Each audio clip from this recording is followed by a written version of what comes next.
Presentamos Entrevista. Amigos televidentes, nuestro siguiente invitado es el economista Víctor Hugo Albán. Él es vicepresidente del Colegio de Economistas de Pichincha, con quien dialogaremos en los siguientes minutos. Hay algunos temas que queremos abordarlos con nuestro invitado. Quisiera comenzar con este anuncio de la recompra de bonos que ha hecho más bien el Ministerio de Economía y Finanzas, economista. Bienvenido. ¿Es positivo? Bueno, mire, realmente es positivo porque no va a haber una erogación de dinero. Es recompra con nueva emisión de deuda, que se lo hace a 10 años, es decir, se patea la deuda, pero sigue siendo deuda, ¿no? Es decir, se está renegociando. Para muchos analistas creen que el 1% que hay de diferencia entre el 8,75 y el 9,75 que fue contratada inicialmente la deuda, ese 1% va a ser ventajoso. Lo que es ventajoso es el plazo, ¿no? Son a 9 años, prácticamente a 10 años plazo, que de todas maneras va a dar un alivio a la caja fiscal. No tenía alternativa el ministro de Finanzas, él lo ha hecho pues con todo comedimiento ante las autoridades, de que no va a haber liquidez para el próximo año. Y en marzo se cumplen 1.500 millones de deuda solamente de intereses. Y eso no ha aclarado nadie, no es un centavo de principal. Si, al hablar de principal estoy hablando del capital. Entonces, lógicamente, tiene que buscar alternativas. El ministro de Finanzas tiene asesores, tiene gente que está permanentemente. La pena es que no hay la experiencia suficiente para poder renegociar la deuda. En anteriores ocasiones, y les habla quien trabajó en el Banco Central por más de 27 años, y nosotros teníamos, como siempre ha habido, gran cantidad de deuda. La deuda siempre ha sido renegociada, pero en condiciones más blandas. Al hablar de condiciones blandas, estoy diciendo plazos que van de sobre 20 años y tasas de interés entre 3 y 4%. Ahora, es muy difícil renegociar una deuda porque yo entiendo que deben existir ciertas condiciones para que se dé esta renegociación, porque eso es justamente lo que ha ponderado el ministro de Economía, de que dadas las condiciones y la imagen que tiene el país en el exterior, se ha podido dar esta posibilidad en el caso específico de la recompra de bonos.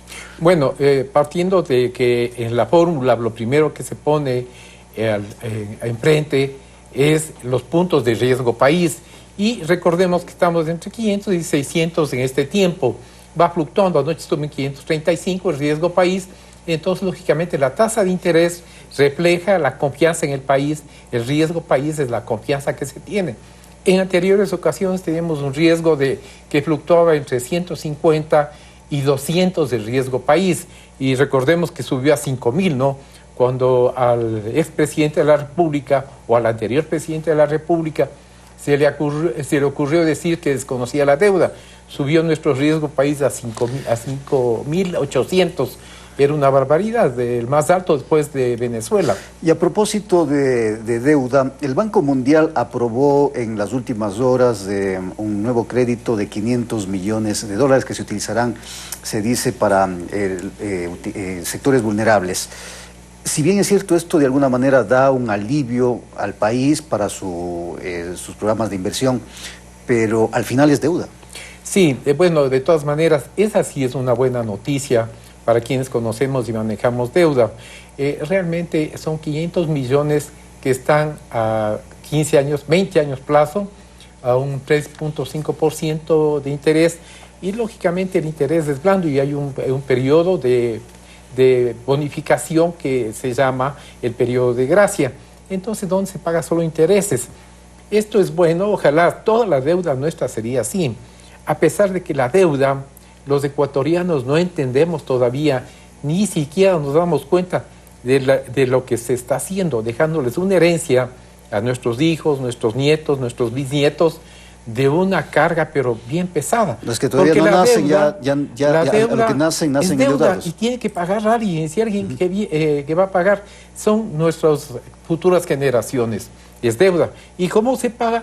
Con nuevos impuestos, con nuevas imposiciones, que ya se imaginarán quienes están legislando qué van a hacer, cómo van a pagar, qué tributos van a poner, y lógicamente no es en inversión en el pueblo ecuatoriano, no es en carreteras, no es en en hospitales, en educación, en escuelas, y lógicamente ha ido a gasto corriente o gasto permanente, que es lo doloroso, ¿no?, para el país, sin permitir que haya una inversión del sector privado para que ésta genere empleo. Lo de la deuda o el endeudamiento de un país no es nuevo en ninguna parte del mundo. No obstante, las condiciones en las que el Ecuador se está endeudando en este momento, ¿son las condiciones adecuadas?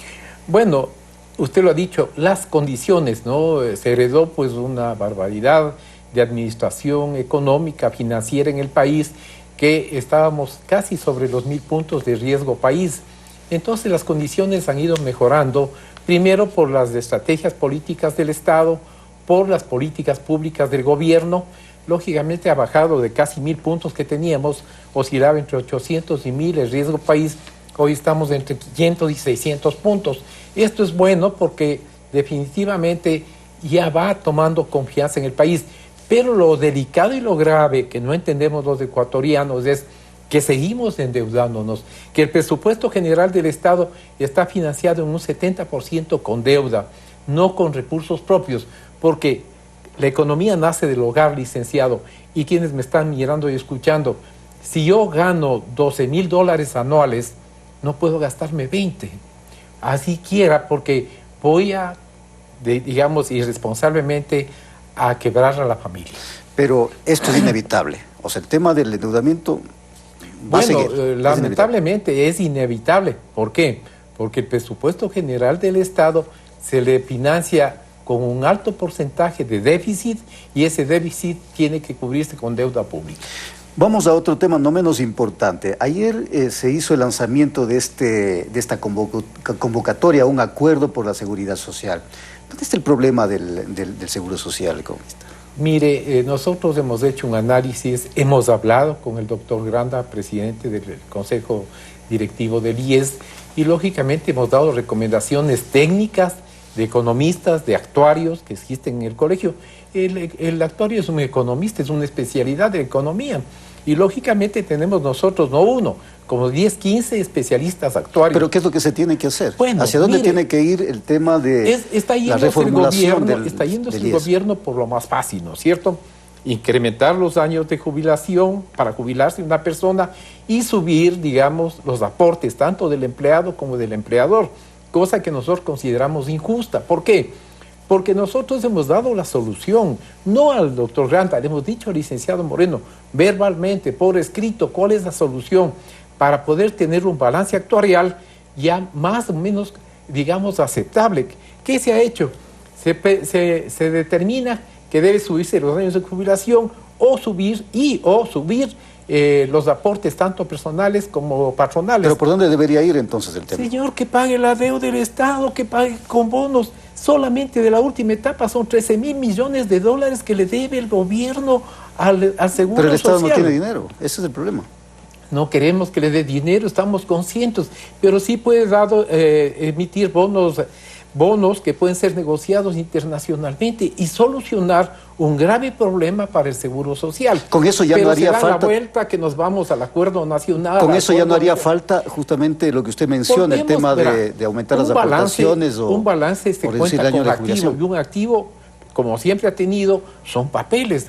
Y los papeles son redimibles. Si necesita liquidez, les ponen en el mercado internacional nada más. Pero el asunto es complicar, ¿no? Y decir, vamos al acuerdo nacional. El acuerdo nacional no tiene nada que ver con la irresponsabilidad que se manejó el seguro social en el gobierno anterior. Ahora, es importante, no tenemos que pagar empleados y empleadores una irresponsabilidad tan grande, ¿no? Ayer uno de los asistentes a este acuerdo decía, lo que queremos también saber es qué es lo que se hace con nuestro dinero, con nuestros aportes. Mire, realmente el balance actuarial no es un balance común y corriente como el balance contable, es un balance proyectado, ¿no es cierto? Y la proyección se hace tanto en ingresos como gastos. Y lamentablemente se tomaron dineros, ¿no es cierto?, que tenía, digamos, el Seguro Social como reserva. Se tomaron irresponsablemente 8,000 millones, licenciado, que es una barbaridad, es un atraco, ¿no es cierto? La gente no se da cuenta porque aquí en el Ecuador tiene que pasar primero para después lamentarnos, ¿no? Y obviamente nosotros estamos previniendo, hemos dicho por escrito cuál es la solución. Y permanentemente vamos al acuerdo nacional. En una conversación con el doctor Granda, que le pedimos una cita y nos recibió, por favor, pare la atención a los menores de 18 años o ponga un valor o entregue a quien debe atender, que es el Ministerio de Salud, o haga un acuerdo, pero haga algo, porque a usted mismo le va a causar problemas, porque la Contraloría es de esposo. Y usted debió parar la irresponsabilidad de lo que estaba haciendo el gobierno anterior, que van a ser glosados miles de millones de dólares, ¿no? Gracias al economista Víctor Hugo Albán, vicepresidente del Colegio de Economistas de Pichincha. Vamos a hacer una pausa, volver tendremos más información en Telegrama Noticias. No se vayan.